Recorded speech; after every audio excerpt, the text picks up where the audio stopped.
Hello, and welcome to this first program in a series of programs on scouting in Vermont. Adventure awaits.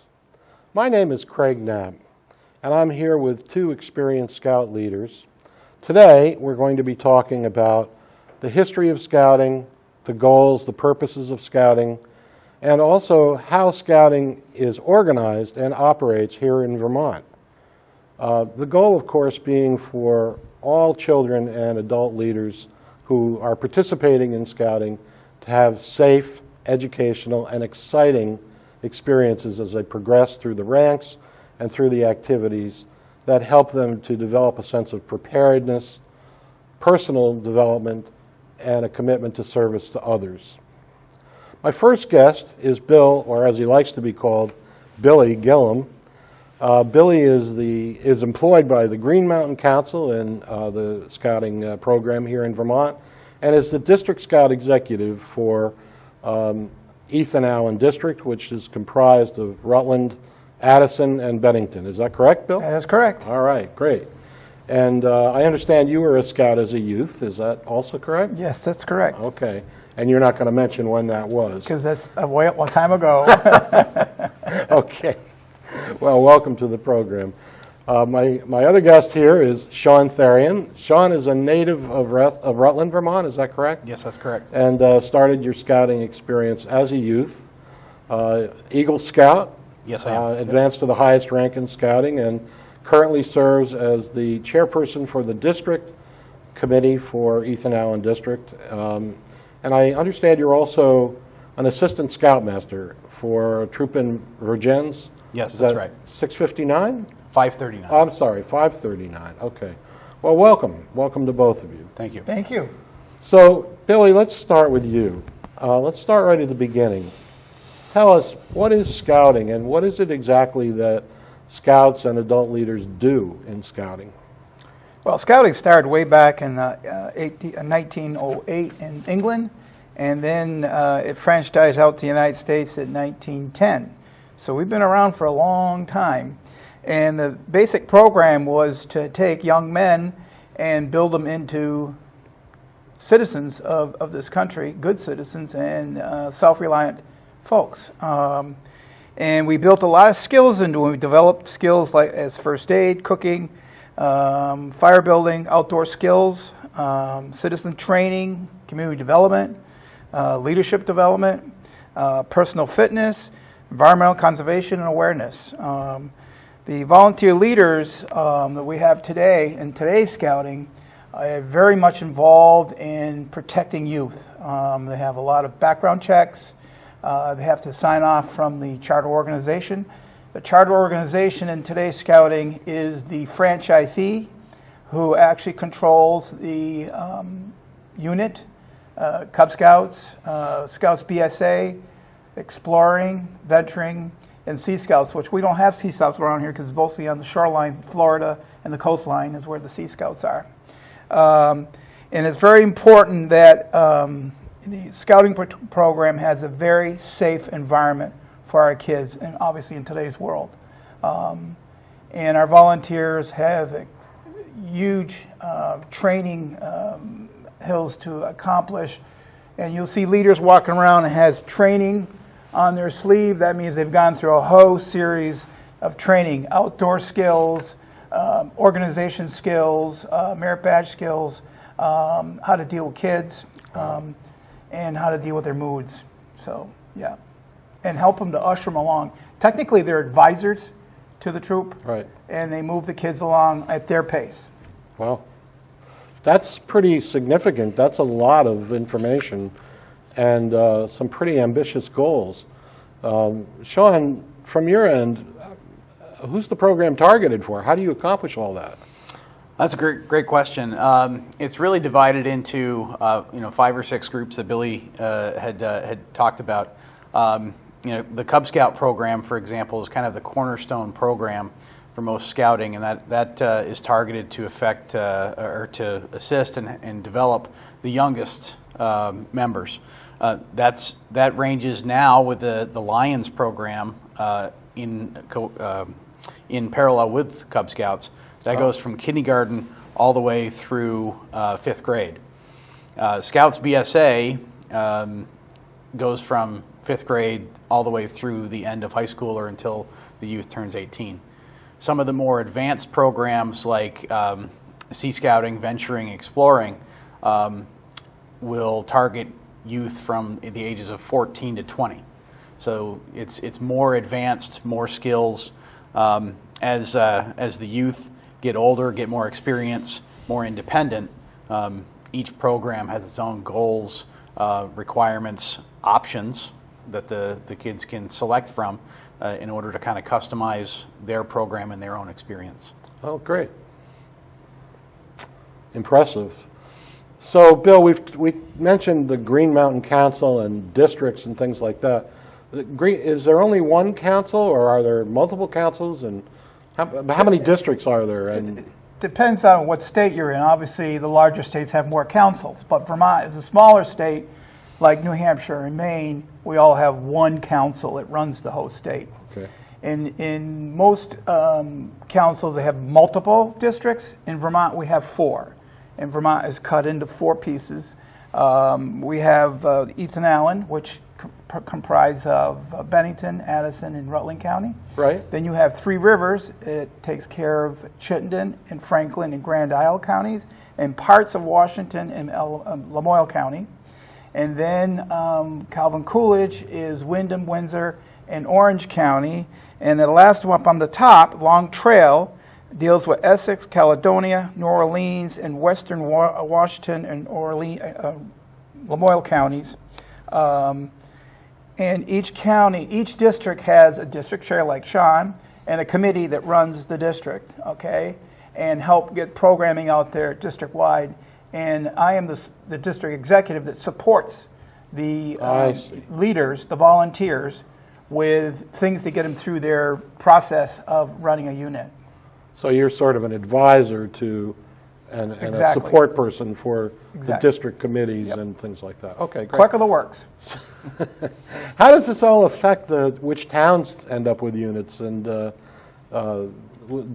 that matter at all? I mean, well, in the district there's towns, and they have each unit has a territory of zip codes. Okay. Let me give you an example, like Rutland City, Rutland Town, Proctor is considered one area for a unit for Boy Scout or for Scouts BSA and for Cub Scouts. And up in Addison County, like Virgins would be Virgins in the western side of Addison County. Middlebury has a couple of towns around Middlebury. Moncton has 4 or 5 towns around Moncton.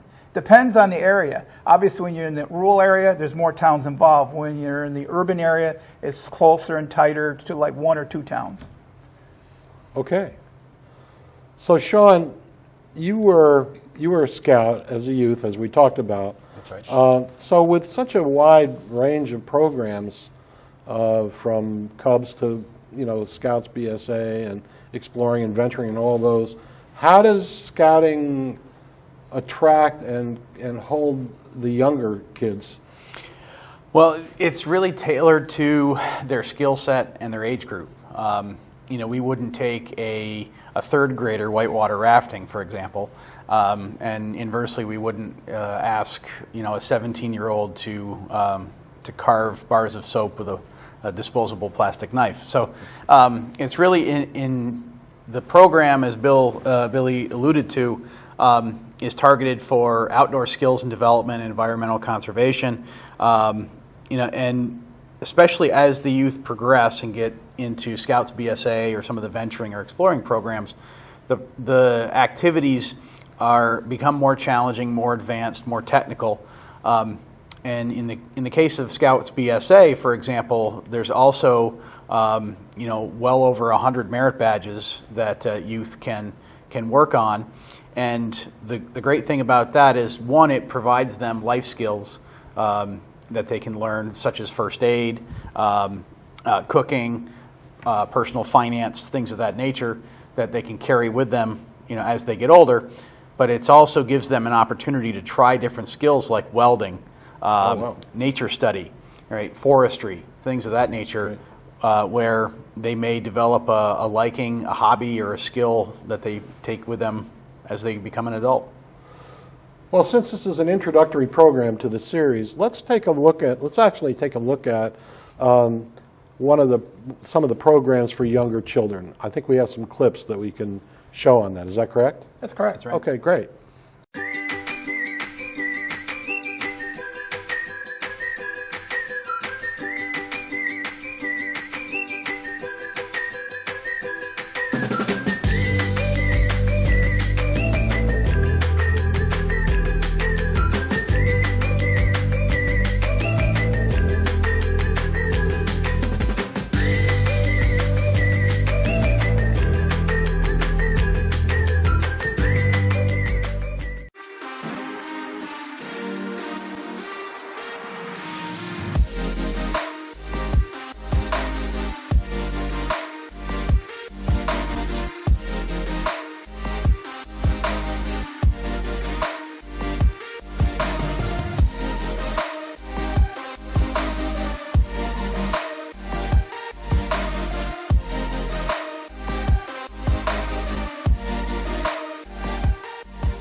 It seems to me from my own experience that as children get older, as they become teenagers, it might be a greater challenge to keep them in the program. So what can you tell us about that? Well, the Cub Scouts is the most popular program now because the kids are at an age where they can absorb everything that's given to them. Right now, today's program, we start with Lions, with kindergarten is sort of exploratory of what Cub Scouts are all about. They do all sorts of neat little things. There's not a lot of advancements involved in there. It's mostly a lot of fun stuff to get them used to programs, used to talking to one another, communicating with one another, and getting used to being in a group. Cub Scouts, they start with a unit, and then it's broken down into dens by rank, and it's like stepping stones going up. Basically, you start down here, and they do simple things, and as they move up, they start adding more important things to get them moving on, and eventually it moves them on to Scouts BSA, which is an older organization, and it's actually the units are run by the kids when they get into Scouts BSA. Okay. So now scouting, my recollection is that scouting traditionally has been limited to boys, but now girls can become scouts as well. So Sean, from your perspective, why did that happen and how's it working? It's working exceptionally well. Within the first year of Scouts joining Scouts BSA, which is the older organization, for example, there were nearly 100 female Eagle Scouts. Wow. And one of the things that I think Scouting identified over the years was, there were plenty of siblings, sisters, that weren't really part of that program. There is a separate organization nationally, Girl Scouts, that obviously has tailored their program to young women. But the programs are set up and organized differently. The skills are different. The experiences are different. In the Boy Scout program, it's very hands-on. And it really depends on the individual's personal tastes. Shooting sports is included within the program, hiking, kayaking, fishing, things of that nature. Nowadays, with the way things have changed in the world has gotten smaller with technology and more advancement, a more level playing field for all people involved. It really became a logical option to offer that to these young girls so that if their taste and desire to experience those things fell within that realm, it was a logical option to offer it. Great. So all of those activities that you mentioned are available to girls in the program as well. That's correct. That's terrific. And 100 Eagle Scouts within the first year, female Eagle Scouts. That's correct. First batch this year. What a tremendous accomplishment. Yep. That's great. I think we have a video, if I understand correctly, on girls in the scouting program. Is that correct? That's correct. Yeah, that's correct. Great. Well, let's take a few minutes and look at that. Let's go, guys. Get your stuff. Don't forget your coffee. And I'll meet you there later with the food. Sounds good.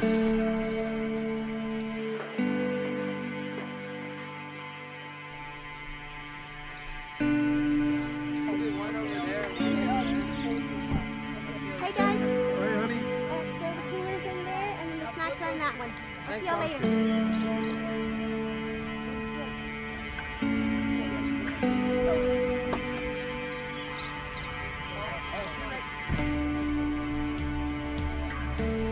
Oh, don't forget your coffee.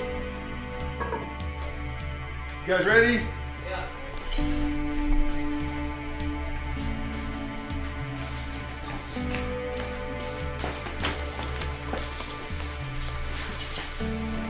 What about you? Scout me in. Let's go.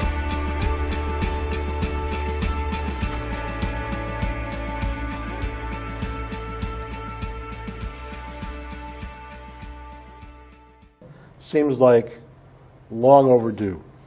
Yeah, I mean, as you can see in the video, you know, the fact that there may have been young ladies that wanted to participate in the past, and they kind of get left behind and see their siblings or their parents, you know, going off to do these fun things. Inclusion is an important thing. As you saw in the video, encompass the whole family. That is what Sure. we are today. Sure. We're encompassing the whole family to be involved in this organization. You know, I can actually relate to this on a personal level because, as I think you know, my son, Todd, is an Eagle Scout. And I also have a daughter who's also very, very adventurous. And growing up, she always wanted to go camping with our troop and with the Boy Scouts. So it's such a wonderful thing that now, as you said, Billy, the whole family can partake in a meaningful way. It's great. Yeah, I mean, one distinction I think we probably should make is on the Cub Scout side, right, in terms of girls participating, that really is up to how the organization and the unit is structured. That can be a co-ed group when, based on leadership and development training, a big portion of scouting is the development of not just personal skills, but leadership skills as well. Sure. And as Billy alluded to earlier, that the older programs are really youth-led with adult leader oversight for safety purposes and other things. But when it gets into the Scouts BSA program, for example, you know, there's also some parental concern, you know, when you get into the teenage years, things of that nature. Those organizations, both male and female, exist. Both programs are the same, offer the same options, but those are distinctively separate units. Right. Although I think Explorers is coeducational, correct? That's Right. correct. Yeah, Right. Explorers and Venturing can And be venturing co-ed. both. Yep, they're both Right, co-ed. right. Now, the caveat with that is you do have to have both male and female leaders there for Sure. safety purposes Sure. and things of that nature. Well, and that really takes me to my next question for you, Billy. I know that it seems like your job really is to ensure that scouting in Vermont, or at least in the Ethan Allen, in the districts that you're involved with, remains a vital program that, you know, will go on all year long, which is a little different than some other programs that are only limited to school year. So how does that work for maintaining a program all year long? And let's get real. This last year and a half in the COVID environment, how has that impacted on the scouting program? Well, when we first came in and we were shutting things down, especially for the little ones, the Cub Scouts, a lot of the parents pulled them out of the program, or they didn't meet, and then eventually we sat down last January and came out with Scouting in the Box, virtual meetings, virtual camporees that we did live from sunrise, and everybody can zoom in. We did activities at home. Some of the leaders had met and did things in their communities. Some units were very creative, like in Bristol, they had a temperature control and clean air control huge warehouse that they could meet, and they could meet separately. So everybody did all sorts of things all over so we became very active, and we stayed active. We opened up our camps this year, this summer, and it was just about sold out instantly. And what we did, we joined the two camps together. We had the Cub Scouts and the Scouts BSA in the same property. Obviously, we had Little Sunrise over by the waterfront, and then we had the rest of the Scouts BSA and the rest of the property. It worked pretty well. We had to do some different things, you know, gloves and individual food packs and all sorts of things to deal with the governor's order, but we survived, and we did a good job. It is a year-round program. We constantly tell leaders to keep the kids busy year-round, especially this summer. We suggested that they kept doing activities. Just go a bike ride or a boat ride or go to museums or do things outside. And the logo that we're using right now is take the outdoors and go outside, okay? And get outside, get away from computers, get away from phones. And that's been our focus this summer. And programs have always been very active during the summer. We have obviously our summer camps. We also do activities. The units do activities. They do tons of service projects during the summer to the community. And it's a year-round program. It really works well, and we actually have the units push in that direction. That's great. So you actually had a summer camp program this year. That's right. At Camp Sunrise, which is over in the Hubbardton area. No, it was actually at Mount Norris, which is Oh, in at Mount Eden. Norris, I see. Camp Sunrise is our other property, but we've been using that for family camping, so people who wanted to just go camping with their family or a unit, plus there was no services there, but they still could go camping and do their camping merit badge stuff. Oh, wonderful. And their requirements for first and second class camping requirements. So, because you got to do a couple of overnights to move to the next rank. Sure, right. Scouting is nothing if it's not outdoors, right? Exactly. Right. So the summer camp was up at Camp Norris, and family camping at Sunrise. That's correct. And as members of the family, the kids could earn badges and progress. And we're one of the few in the Northeast who have their camps open. The Midwest and the southern states still haven't got their camps open because they're not at the 50% level of vaccines. Right. So we're sort of ahead of the game. Thank you, Dr. Levine, and thank you, Governor Scott. That's correct. So let's see. If I'm a parent watching this program, how would I learn more about the scouting program? Billy, what can you tell us there? We have our website here for the council, and then bascout.org. That's a national BSA, Boy Scouts of America. That's our parent company that runs the whole program nationwide. You can go to that site, and all the information for joining, actually you just got to put a zip code in, and it'll tell you the units are in your area that you can join, the names of the leaders, their emails, and their telephone numbers. I'm guessing there must be a technology merit badge. There is. Thank goodness. And actually, an Eagle Scout is running the program in Texas. I can believe that as well, easily. I can believe that. So, Sean, let's talk a little bit more about life skills. Yeah. Can you give us an idea of what you mean by that, and what are some of the life skills that Scouts develop over the time that they're participating? Yeah, I mean, the distinct difference with the scouting program to other programs that are available out there, athletic programs, for example, that are part of a rec organization, or after-school programs, drama programs, they teach the youth teamwork, cooperation, and obviously they're fun and engaging.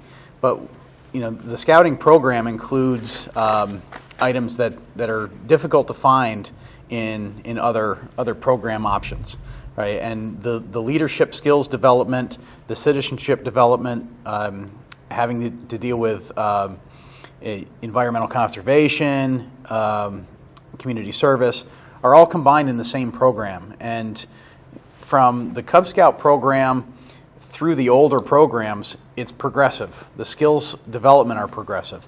So when you're taking 7, 8, 9-year-olds on a hike for the first time, right? They don't necessarily know how to pack their gear, their equipment, what to bring. And as youth go through those programs and they get those experiences under their belt, they understand what works, what doesn't work. The first time they go through a hike with wet socks and they didn't pack a second pair of socks, it becomes a learning experience. And really what we're trying to do is within the program parameters, we're trying to build on that to make these kids become more independent. In the older programs, for example, there are cooking merit badge requirements. There are different life skills requirements, learning and understanding how to manage your personal finances. Right? Those are all items that are not normally part of other program options. Sure. Citizenship of the nation, citizenship of the world, citizenship of the community. Those are big key merit badges for Eagle. Okay. That's great. That's great information. I know we have limited time left, and there are 2 or 3 questions that I really want to get to here. So, Billy, let me ask you, what about kids who may have a disability, or if they're not able to finish a requirement? Can you very briefly just comment on that? I'm glad you asked that question. We are very accommodating. Units can come up with a plan for an individual based on the individual's needs, based on what they need to have done. Matter of fact, we had a young man right here in Rutland who have just completed his Eagle, and it took him a little bit longer, but we built a plan just for him, okay, to get through there. We also make accommodations, like some of the kids couldn't swim because obviously they can't walk or all that. We accommodate that. Great. We make some changes so they can still be in the program, and there's a lot of other things. So they might be weak in one thing but very strong in others. So we use that advantage and build their plan for them so they can move on. So a focus on strength and inclusion so that every kid has the opportunity to participate. Absolutely. That's really the program is very inclusive. Really glad to hear you say that. We have about 30, 40 seconds left. How are Scouts involved in the community? Community service, community outreach. They're involved in local parades. They donate their time cleaning public parks, Green Up Day. They donate their time to other civic organizations. And the culmination for Eagle Scout, for example, you have to do a service project for a nonprofit organization that is planned and executed and conducted by the youth. Okay. Well, thank you very much, gentlemen. I can see that we're out of time, so I'd like to thank you both for being here, and we certainly hope that you'll join us again for another exciting adventure in Scouting in Vermont.